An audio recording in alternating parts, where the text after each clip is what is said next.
오늘 아침 뉴스의 맥을 짚어드리는 시간 뉴스연구소, 오늘도 두 분의 연구위원 함께합니다. CBS 김광일 기자가 오늘은 아니군요. 예, 박순봉 기자 그리고 김준일 시사평론가 어서 오십시오. 안녕하세요. 예, 첫 번째로 짚어볼 뉴스 뭔가요? 윤 어게인 신당. 그러니까요. 어제 오후에 그것도 오후 늦게 윤석열 신당 이름하여 윤 어게인 신당이 내일, 그러니까 오늘이죠. 오늘 어떤 기자회견을 가지고 창당을 선언한다라고 하다가 또 보류가 됐어요. 네. 결과적으로 말씀하신 대로 보류가 됐는데 일단은 윤 어게인이 뭐냐? 이거는 윤석열 전 대통령 지지자들이 쓰는 구호거든요. 네. 그러니까 쉽게 얘기하면은 윤석열 전 대통령 다시 돌아와야 된다, 복귀해야 된다는 얘기고 대통령으로 돌아와야 된다라는 그런 의미입니다. 이 윤 어게인 신당이라는 건 결국에는 윤석열 신당이라고 부를 수도 있는 거고요. 그 주도하는 사람이 누구냐면 배희철, 김계리 변호사가 가장 대표적이에요. 음흠. 이 인물들이 누구냐면 변호인단이었습니다. 네. 특히 뭐 김계리 변호사는 스스로 개몽됐다 이런 얘기를 헌재 심판 과정에서 해가지고 주목을 많이 받기도 했었죠. 네. 주도하는 사람이 변호인단 중에 비교적 좀 젊은 40대 5명이거든요. 그리고 어제 기자들한테 공유가 됐던 게 이제 카톡방을 만들겠다라는 거예요. 기자회견을 오늘 오후 1시에 하고 장소도 여의도의 한 빌딩으로 정해놨었거든요. 네. 그래서 저도 이 링크에 들어갔었습니다. 그래서 이제 내용들을 쭉 봤었는데 그렇게 이제 기다리고 있었는데 취소하겠다라는 그런 입장문이 다시 나왔어요. 한 4시간 만에 취소 입장이 나왔어요. 네. 요지는 국민의힘으로부터 압박이 빗발쳤다라는 거예요. 윤석열 전 대통령한테 부담이 될 수 있기 때문에 일단은 윤석열 전 대통령 말씀에 따라서 유보하겠다 이런 입장을 내놨고요. 유보하겠다. 주목이 됐던 거는 윤석열 전 대통령의 그 의사가 반영이 돼 있는 거냐 안 돼 있는 거냐 이 정당이 그게 그게 좀 가장 중요했잖아요. 궁금했어요. 예. 근데 배희철 변호사가 이 공지를 했는데 대통령님을 3번 뵙고 말씀을 나눴다 이렇게 얘기를 했고요. 윤 대통령의 의중은 청년들의 자발적인 윤 어게인 운동이 정치 참여로 나타나야 되고 이걸 해야 되고 네. 그리고 그런 순수한 정치 운동에는 아버지처럼 함께하겠다라는 말씀이 있었다 이렇게 전하기도 했습니다. 그러면은 윤석열 신당에 윤석열이란 인물이 들어간다는 얘기인가요? 그런데 똑 부러지게 그건 아닌 거고. 네 참여는 안 하겠다는 입장이 또 나왔어요. 그건 예. 뭐냐면은 윤곽근 변호사가 공지를 했습니다. 예. 이 정신을 계승한다라고 하는 거는 대통령이 이제 인정을 한다라고 했는데 다만 대통령이 당원으로 가입하거나 직접 관여를 하진 않는다. 그러니까 이 얘기는 이런 활동을 독려는 할 건데 지지는 하는데. 네, 근데 직접 참여는 하지 않을 거다 이런 입장을 내놨고요. 어. 어제 카톡방에 들어가 있다 보니까 예. 또 이제 다 익명으로 돼 있는 사람들도 있었거든요. 그 익명으로 누가 물어봤습니다. 기자회견만 보류하는 거냐 아니면 창당도 보류하는 거냐 이렇게 물어보니까 예. 배희철 변호사가 창당을 보류하는 것이다 이렇게 얘기를 해서 일단 당분간은 뭐 창당 움직임은 바로는 안 나올 것 같습니다. 일단은 안 하겠다는 아니고 보류한다네요. 네. 그 알겠습니다. 국민의힘의 바로 좀 반응들을 제가 들어봤었는데 이제 모 의원이 이제 이런 얘기를 하더라고요. 처음에 이제 창당한다라는 그런 기사가 나오니까 네. 결국에는 그가 우리를 버리는구나 이렇게 얘기를 하면서 하하. 뭐 나쁘지 않다라는 취지로 얘기를 했거든요. 그 근데 이제 얘기는 무슨 뜻이죠? 나쁘지 않다는 건? 뭐 손절해야 된다라는 그런 얘기인 거죠. 가뜩이나 손절을 해야 되는데 탈당시키기는 어려운 상황이었는데 알아서 떠나주는구나라는 의미로도 해석이 되네요. 맞습니다. 그랬는데 이제 보류한다라는 또 보도가 나왔잖아요. 그다음에 또 바로 이어서 얘기를 했더니 차라리 우리를 버려주는 게 나은데 이런 반응을 했고 그다음에 이 의원이 다른 의원한테 들었다라고 하면서 하는 얘기가 예. 저렇게 하면은 아마 윤석열 전 대통령 앞으로 말미가 좋지 않을 텐데 그냥 내버려 두는 수밖에 없겠다. 뭐 이런 표현들도 썼다라고 합니다. 그럼 국민의힘 의원들, 국민의힘의 뭐 그런 분위기도 있지만 어쨌든 공식적으로는 지도부는 하지 말아라 만류를 했다는 거고요. 네, 그러니까 사실 방금 제가 전해드린 표현도 네. 가면 안 좋을 거다. 윤석열 전 대통령 말미가 안 좋을 거다 이런 표현이라서 그 지도부 입장이랑 좀 비슷한 거죠. 그렇군요. 당에 안 좋을 거라고 보고 있는 겁니다. 예.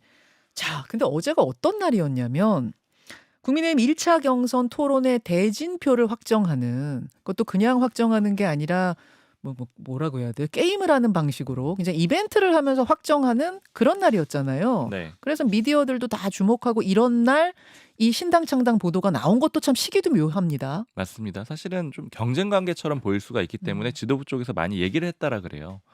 어제 말씀하신 1차 경선 토론 대진표가 확정이 됐거든요. 네. 내일 A조, 모레 B조 이렇게 나눠서 하고요. 음. A조에는 김문수, 안철수, 양양자, 유정복 후보가 들어갑니다. 주제는 청년 미래고요. B조는 나경원, 이철우, 한동훈, 홍준표 후보가 들어가서 사회통합이 주제가 됩니다. 네. 각각 TV 토론회를 할 겁니다. 네. 그러니까 주목할 부분이 있는데 일단 첫 번째는 4위 싸움이에요. 음. 그러니까 지금 당내 분위기가 3강으로 일단 요약을 하잖아요. 그렇죠. 김문수, 홍준표, 한동훈 후보가 3강이고 그 다음에 4위가 누가 될 거냐 여기에 대해서는 좀 이견들이 있거든요. 근데 대체적으로 예측하는 거는 나경원 후보가 될 거냐 안철수 후보가 될 거냐 둘 그렇죠. 중에 한 명이 들어가지 않겠느냐 이렇게 예측을 하고 있습니다. 예. 그래서 B조가 좀 주목이 되는데 나경원, 이철우, 한동훈, 홍준표 이렇게 들어갔다라고 B조 말씀을 드렸거든요. 예, 예. 그러니까 즉 나경원 후보가 이 한동훈, 홍준표 그 3강 중에 2명이랑 같은 후보로 들어가 있기 때문에 같은 조로 들어가 있기 때문에 이 B조가 좀 핫할 거라고 그렇게 예측을 하고 있고요. 벌써부터 죽음의 조 이런 별명 붙었던데요. 맞습니다. 그리고 그런 별명이 붙은 게 좀 치열하게 싸울 수밖에 없는 게 나경원 후보가 한동훈 후보랑 이미 예전에 지난번에 전당대회 때 공방을 크게 벌인 적이 있었잖아요. 그렇죠. 근데 패스트트랙 공소 취소해달라고 부탁했다 뭐 이걸 공개하는 바람에 뭐 토론회 이후에 눈물까지 흘렸다라고 하거든요. 그리고 최근에도 그 발언했었잖아요. 나경원 의원이 어딘가 인터뷰에 나가가지고 한동훈 후보만큼은 같이 하고 싶지 않다. 한동훈 후보를 뭐 떨어뜨리고 싶다라는 취지로 얘기했어요. 맞습니다. 그리고 특히 나경원 후보 같은 경우는 아까 4위 싸움을 해야 되는 입장이라서 굉장히 자극적으로 나올 가능성이 있다라는 거예요. 전통적 지지층을 결집하려고 유도하려고 할 텐데 이런 과정에서 한동훈 후보를 많이 때릴 수 있다라는 겁니다. 예. 그리고 또 B조가 역시 하이라이트인 게 한동훈, 홍준표 후보도 또 어떻게 할지 궁금하잖아요. 한동훈, 홍준표 후보 그렇죠. 어제 홍준표 후보가 한동훈 후보 오늘 처음 만났어요. 저는 그것도 깜짝 놀랐어요. 두 사람의 만남이 어제가 그 처음이었답니다. 그런데 홍준표 전 시장과 제가 인터뷰를 여러 번 했었어요. 과거에 하면서 항상 느꼈던 것이 한동훈 전 대표에 대해서 이렇게 좋은 감정을 갖고 있지 않구나라는 느낌을 느꼈단 말입니다. 근데 그게 좋은 감정을 갖고 있지 않다 정도가 아니고 예. 사실 그간에 썼던 페이스북이나 아니면 인터뷰에서 했던 표현들을 보면 애라는 말 많이 했었죠. 애라 그랬었어요. 총선 말아먹은 애. 아 맞아요. 그때 뭐 저희가 나이 가지고 얘기도 한번 했었던 적도 예, 있었죠. 예. 그리고 문재인의 사냥개, 뭐 최근에는 나르시시스트다, 뭐 이런 표현들도 썼기 때문에 두 사람이 어떤 이제 그 공방을 벌일지 좀 주목됩니다. 근데 사실 어제는 또 좀 재밌게 어제 분위기 했어요. 좋았어요. 그냥 어제는 뭐 나쁘지 않게 움직였어요. 만나보니까 괜찮은 사람이다 이런 말까지 홍 후보가 했습니다만 토론에서는 어떨지 모르겠습니다. 그리고 또 주목해야 되는 게 윤석열 전 대통령 손절 여부거든요. 네. 그러니까 어제도 후보들이 입장들을 내놨는데 김문수 후보만 우리가 뽑은 대통령을 잘라내는 건 책임 있는 정치가 아니다 이런 정도의 표현을 썼고요. 나머지 후보들은 대체로 좀 손절을 하는, 좀 거리를 두는 그런 표현들을 썼는데 예. 주목이 많이 됐던 건 나경원 후보였습니다. 뭐라고 대통령 했습니까? 선거에서 윤심파리를 하면 안 된다 이런 얘기를 했습니다. 근데 좀 최근 스탠스랑 비교를 해보면 약간 좀 달라진 걸로도 느껴져요. 왜냐하면 그 좀 적극적으로 나섰었잖아요. 네. 그래서 제가 나경원 후보하고 좀 가까운 인사한테 물어보니까 예. 친윤 스탠스로는 표가 더 이상 안 되는 것 같다라고 판단을 한 것 같다 이런 얘기도 하고 있고 특히 오세훈 시장 쪽 표를 가져와야 된다라고 보는데 그것도 좀 잘 안 되다 보니까 뭐 아하. 이렇게 조금 스탠스를 바꾼 게 아니냐 이제 이런 입장을 내놨고요. 한동훈 후보 같은 경우에는 제가 윤석열 전 대통령 제명을 지시한 바가 있다 당대표로 있을 때 이렇게 얘기를 하면서도 네. 그러나 출당 여부는 또 중요하다고 생각하지는 않는다 이렇게 얘기를 했거든요. 이거는 네. 일종의 줄타기 정도 포지션으로 볼 수 있을 것 같아요. 자, 같습니다. 민주당 상황 정리하기 전에 일단 여기까지 논평 먼저 듣고 가죠. 김준일 평론가. 예. 어제 제가 이제 네. 그 아크로비스타 네. 서초동 분위기 전해드렸잖아요. 사저. 예, 사저. 찾아오는 X 한 놈 없더라. 뭐 이러면서 다 라는 말을? 배신자. 예. 예, 이런 얘기를 했다라는 게 이제 언론 보도로 나왔다라는 건데 이 지금 저는 그냥 어제 이 신당 얘기를 보면서 윤석열 전 대통령이 외롭구나 이런 걸 느꼈어요. 그러니까 이게 이 지금 청년들이 와가지고 지금 뭐 윤 어게인 한다라고 하니까 그게 너무 반가운 거예요. 예, 반갑고 3번이나 만났다는 거잖아요. 그리고 맞아요. 아버지처럼 돕겠다라는 거죠. 이거는 사실상 신당 만들면 하겠다라는 거죠. 그게 신당에 뭐 들어가고 안 들어가고가 그게 중요한 건가? 사실은 자기 이름으로 사실 만드는 거잖아요. 이게. 예전에 박근혜 신당이 있었잖아요. 그러니까요. 친박연대. 친박연대. 그러니까 누구의 특정인의 정치인의 이름을 걸고 한 게 친박연대가 처음이었어요. 그때도 박근혜 전 대통령이 거기에 들어가진 않았지만 누가 봐도 박근혜 당이었죠. 예. 예. 그 친박연대는 다만 성공을 했습니다. 나름 이제 뭐 무소속으로 이제 많이 이제 그 친박연대에서 살아 돌아왔는데 이 당의 반응이 격렬했습니다. 아까 이제 박순봉 기자가 이제 설명을 했는데 어제 언론 보도로 나온 이제 익명을 해서 이제 의원들 얘기가 당 망치려고 환장했냐. 이재명 선거운동 해주는 격이다. 이 음흠. 정도면 윤석열이 배신자 아니냐 막 이런 거가 막 부글부글했어요. 완전 국민의힘이? 부글부글했습니다. 그 정도로 지금 그러니까 이게 가뜩이나 지금 말했듯이 지금 이제 경선해야 되는데 여기에서 초치는 것도 있고 예. 그리고 지금 윤석열 아까 손절하고 싶은 상황이지만 그렇다고 손절을 하면은 또 윤 지지자들이 투표 안 할까봐 겁나니까 그거 못 하고 있는데 이런 식으로 지금 하냐 거의 그런 분위기였다라고 보시면 될 것 같아요. 그럼 막 예. 종합해 보면 아이고 이 경선 막 축제 분위기로 가려고 하는데 여기 찬물 끼얹느냐라는 것과 동시에 또 이런 식으로 떨어져 나가주면은 차라리 뭐 이런 약간 양면적인 것들이 있었던 하루예요. 근데 그렇다고 또 떨어져 완전히 나갔을 때 네. 윤석열 지지자들의 또 덩어리가 아. 있잖아요. 그 덩어리가 아하. 아예 투표에 참여를 안 하거나 막 이렇게 될 거 그러니까 이도 못하고 저도 예. 못하는 지금 국민의힘 상황이고 사실 제가 이제 민주당 쪽 얘기를 좀 들었는데 네. 진짜 민주당에서는 표정 관리를 하고 있어요. 너무 그러니까 좋아서. 예, 그러니까 이게 너무 좋아서죠. 그렇죠. 그리고 솔직하게 얘기하면 너무 좋아서인데 우리는 아무것도 안 하는데 알아서 윤석열이 사실은 이게 국가적, 그러니까 윤석열 대통령이 구속 취소돼가지고 풀려난 거는 국가적인 불행이기는 하지만은 알아서 돌아다니면서 본인이 뭐 다 이기고 돌아왔다 이런 얘기 해주고 막 이런 거 만드니까 예. 사실 너무 고맙다 사실 거의 계속 그런 솔직한 분위기예요. 속마음을 그렇게 얘기하던가요? 예, 그런 분위기예요. 예. 자, 예, 여러분 이런 상황입니다. 국민의힘 상황 정리를 먼저 해봤고 민주당에서는 저 세종시 수도 이전론이 공개적으로 나왔습니다. 공식적으로. 민주당이 지난 16일부터 오는 19일 그러니까 내일까지 충청권에서 첫 순회 경선을 하고 있거든요. 네. 그러니까 그러다 보니까 충청권과 관련된 공약이 나왔고 그 공약이 수도 이전 얘기가 많이 나온 겁니다. 예. 3명의 후보가 나와 있잖아요. 이 모든 후보가 수도 이전을 얘기하고 있기 때문에 이 민주당의 공약이라고도 이제는 정리해 볼 수 있는 그런 상황입니다. 그렇죠. 약간씩은 달라요. 이재명 후보가 어제 무슨 얘기를 했냐면 세정을 행정 수도로 완성하겠다라고 하면서 임기 내 국회 세종의사당, 대통령 세종집무실을 건립하겠다라고 했습니다. 네. 그러니까 나머지 두 후보는 이제 바로 임기 즉시 수도를 이전하겠다라는 입장이고 이재명 후보는 일단 임기가 시작이 되면은 국회 세종의사당하고 집무실을 대통령실을 만든 다음에 예. 그 다음에 임기 내에 완전히 옮기겠다 이렇게 해서 조금 차이가 있긴 한데 모두가 모두가 세종 이전을 얘기하고 있는 겁니다. 예, 예. 그 김동연 후보 같은 경우에는 아예 임기 시작할 때 대통령실을 세종으로 옮겨가지고 바로 시작하겠다라고 했어요. 그리고 이외에도 대법원하고 대검찰청을 세종 외의 충청권으로 이전을 하겠다 이런 입장도 내놨습니다. 자, 그리고 이거 하나는 좀 짚어야 될 것 같은 게 예. 그 윤석열 전 대통령 지금 형사 재판 진행 중이잖아요. 그렇죠? 이거 공개하기로 했습니다. 음. 원래 기존에는 첫 번째 지난주에 그 첫 공판이 있었는데 그때 공개를 안 했거든요. 그렇죠. 그래서 이제 비판을 받았었습니다. 그랬는데 이번에 이제 바꾸겠다라고 했고요. 다만 뭐 생중계가 되는 거는 아니에요. 이게 법정에 들어가는 모습만 찍어서 사전에 공개하겠다라는 그런 의미로 보시면 될 것 같습니다. 예. 자, 수도를 세종으로 이전하겠다. 사실 이 이야기는 벌써 며칠 전 지난주네요. 지난주부터 이제 한국일보 단독 보도로 해서 이런 이야기가 나오고 있다. 이 충청에 적을 둔 의원들이 검토하고 있다. 보고서를 냈다. 이 얘기가 나오기 시작했는데 공식적으로 인정하지 않다가 지금은 이제 공식 당 공약이 됐다. 이렇게 봐도 되는 거죠.